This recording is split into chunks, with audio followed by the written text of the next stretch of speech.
Hello everyone, আমি চয়নিকা। আজ আমি তোমাদের সাথে শেয়ার করতে চলেছি আমাদের আলিপুরদুয়ারের শ্রাবণী মেলা। এই মেলা বিগত 4 থেকে 5 বছর ধরে হয়ে আসছে। এই মেলা টানা 1 মাস চলতে থাকে। আর শ্রাবণ মাস যেহেতু শিবের মাস, তো সেই উপলক্ষে এই মেলার নাম হয়েছে শ্রাবণী মেলা।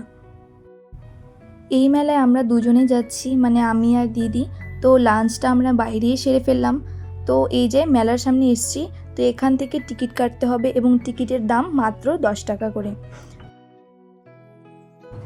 মেলার গেটটা 5:30 থেকে 6টার মধ্যে খুলে যায়। তো আমরা এই 5:30 6টার দিকে ঢুকলাম। সেই জন্য অত লোক হয়তো তোমরা দেখতে পাচ্ছ না। হয়তো কেন বলছি, এখন অত লোক নেই। সন্ধ্যের দিকে মানে মেলাটা আমার ভালো লেগেছে।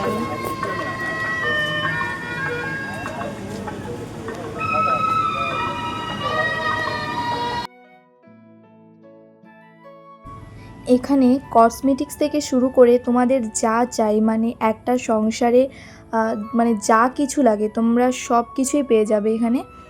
এখানে অনেক কানের দুল আর চুড়ি দেখছিলাম। এই চুড়িগুলো কাচের, খুব ভালো লাগছিল, তো তাই জন্য দেখলাম।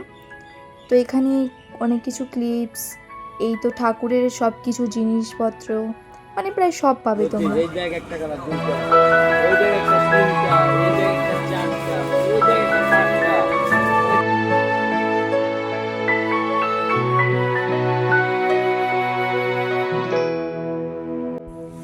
আর এই আচারের কাহিনী, মানে আমি লোকজনদেরকে দেখতাম, ওরা বলতো যে আচার খুব টেস্টি, তারা টেস্ট করে এবং বলে যে না ভালো। তো সেই জন্য আমরা আচারের দোকানে গিয়েছিলাম এবং সে টেস্টও করেছি, কিন্তু সত্যি কথা বলতে আমার অতটা ভালো লাগেনি। তো যেহেতু টেস্ট করেছি সেই জন্য নিতে তো হবেই। তো সেই জন্য একটুখানি কাঁচা লঙ্কার আচার নিয়ে এসেছিলাম। তো এখন আমরা যাচ্ছি মেলা থেকে বাইরে, মানে ফুচকা খাবো। তো তারপর আমরা একটু শপিং করব। তো চলো দেখতে থাকো।